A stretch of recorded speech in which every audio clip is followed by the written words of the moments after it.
नमस्कार सभी एस्पिरेंट्स। आज के इस बेहद महत्वपूर्ण एक्सप्लेनर में स्वागत है।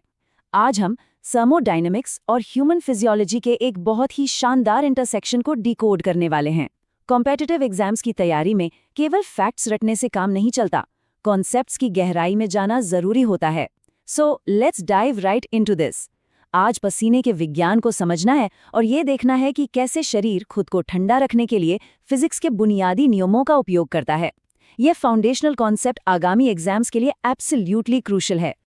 आज के एजेंडे में शामिल है पसीने का विज्ञान, शीतलन प्रभाव, अभिकथन और कारण वाले प्रश्न, हमारा अंतिम निष्कर्ष और अंत में एक त्वरित संशोधन। भाग 1, पसीने का विज्ञान यानी साइंस ऑफ स्वेट। मानव शरीर लगातार अपने इंटरनल टेम्परेचर को रेगुलेट करने का प्रयास करता है। यहाँ सबसे इंपॉर्टेंट कॉन्सेप्ट है वाष्पीकरण की गुप्त ऊष्मा, जिसे लेटेंट हीट ऑफ वेपराइजेशन कहते हैं। इसे थोड़ा ध्यान से समझते हैं। जब भी कोई तरल पदार्थ यानी लिक्विड गैस या वेपर में बदलता है तो उसे एनर्जी चाहिए होती है। जब हमारी स्वेट ग्लैंड्स त्वचा पर पसीना छोड़ती हैं तो ये पसीना हवा में इवेपोरेट होने के लिए जरूरी ऊष्मा या हीट कहीं बाहर से नहीं बल्कि सीधे शरीर से ही अब्जॉर्ब करता है। शरीर से अब्जॉर्ब की गई यही ऊर्जा लेटेंट हीट ऑफ वेपराइजेशन कहलाती है। भाग 2, शीतलन प्रभाव यानी कूलिंग इफेक्ट। यह प्रक्रिया पूरी बायोलॉजिकल मैकेनिज्म को एकदम स्पष्ट कर देती है। जैसे ही बाहर गर्मी बढ़ती है या कोई इंटेंस फिजिकल एक्सरसाइज होती है तो स्टेप 1 शरीर का तापमान बढ़ने लगता है। स्टेप 2 तुरंत हमारा नर्वस सिस्टम स्वेट ग्लैंड्स को एक्टिवेट कर देता है। स्टेप 3 जो सबसे क्रूशियल पॉइंट है, पसीना त्वचा पर आता है और इवेपोरेशन की प्रक्रिया शुरू होती है। इस फेज चेंज के दौरान शरीर की आंतरिक गर्मी यानी थर्मल एनर्जी नष्ट होने लगती है और final step body cool down हो जाती है। जो ठंडक का फिजिकल सेंसेशन होता है वो इसी ऊष्मा के निष्कासन यानी डिसिपेशन ऑफ हीट का सीधा परिणाम है। इस कोर साइंटिफिक कॉन्सेप्ट को अच्छे से समझने के बाद एग्जाम एप्लीकेशन की तरफ बढ़ने से पहले एक छोटा सा संदेश। प्रिय अभ्यर्थियों, यदि इस वीडियो या नोट से आपको मदद मिल रही हो तो आगे बढ़ने से पहले कृपया हमारे चैनल को सब्सक्राइब कर लें और वीडियो को लाइक और शेयर जरूर करें। आपका यही सहयोग हमें आपके लिए ऐसा ही बेहतरीन और क्वालिटी कंटेंट बनाने के लिए मोटिवेटेड रखता है।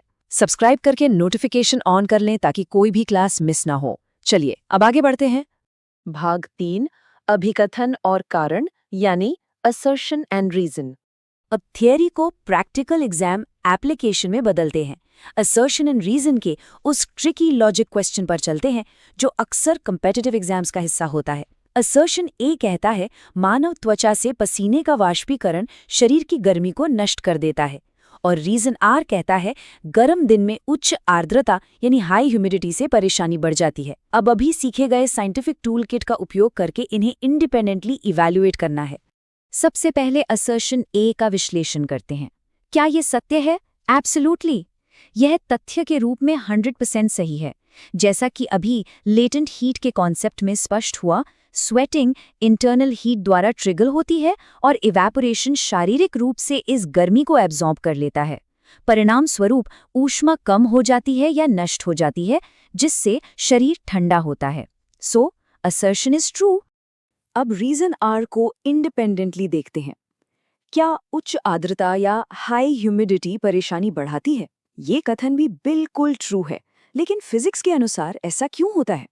उच्च आर्द्रता का मतलब है कि हवा में पहले से ही जल वाष्प यानी वाटर वेपर बहुत अधिक मात्रा में मौजूद है। हवा मॉइस्चर से सैचुरेटेड है। इस कारण से त्वचा से पसीने के वाष्पीकरण की दर यानी इवेपोरेशन रेट ड्रास्टिकली स्लो हो जाती है। पसीना सूख नहीं पाता और त्वचा पर ही चिपका रहता है, जिससे चिपचिपाहट और भारी असुविधा होती है। भाग 4, अंतिम निष्कर्ष या फाइनल कंक्लूजन। दोनों कथन अपनी अपनी जगह वैज्ञानिक रूप से सत्य हैं, लेकिन अंतिम उत्तर है both a and R are true but R is not the correct explanation of a. ऐसा क्यों? एग्जाम कंफ्यूजन को दूर करने के लिए इसे स्पष्ट रूप से समझना होगा।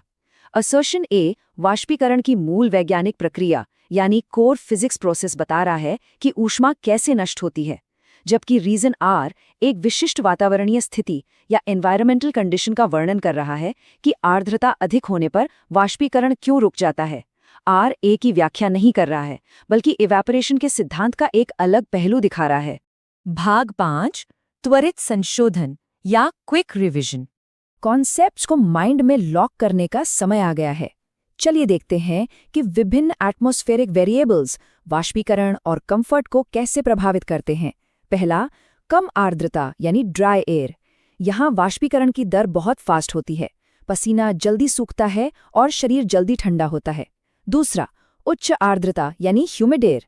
यहाँ वाष्पीकरण बहुत स्लो हो जाता है, पसीना नहीं सूखता, जिससे घुटन और बेचैनी बढ़ती है।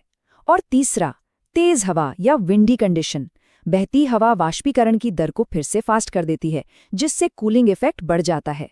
इसे याद रखना बहुत जरूरी है क्योंकि ये डायरेक्टली एग्जाम्स में पूछा जाता है। अंत में सोचने के लिए एक एडवांस्ड फिजिक्स का सवाल। यदि उच्च आर्द्रता वाष्पीकरण को पूरी तरह से रोक देती है, तो एक पूरी तरह से सील किए गए 100% ह्यूमिड एनवायरनमेंट में मानव शरीर खुद को ठंडा करने का प्रयास कैसे करेगा? क्या कोई अन्य मैकेनिज्म काम करेगा? इस प्रोवोकेटिव सवाल पर विचार करना एक बेहतरीन अभ्यास होगा।